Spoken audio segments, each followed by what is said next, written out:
যাদের নামাজ পড়ার সময় দুনিয়াবি চিন্তা মনে আসে বা নামাজে অমনোযোগী তৈরি হয়, তারা ভিডিওটি শেষ পর্যন্ত দেখার অনুরোধ রইল।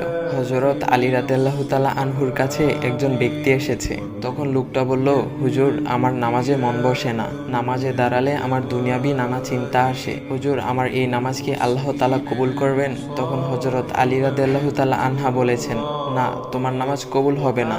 তখন লোকটা মনে অনেক কষ্ট নিয়ে চলে যাচ্ছেন।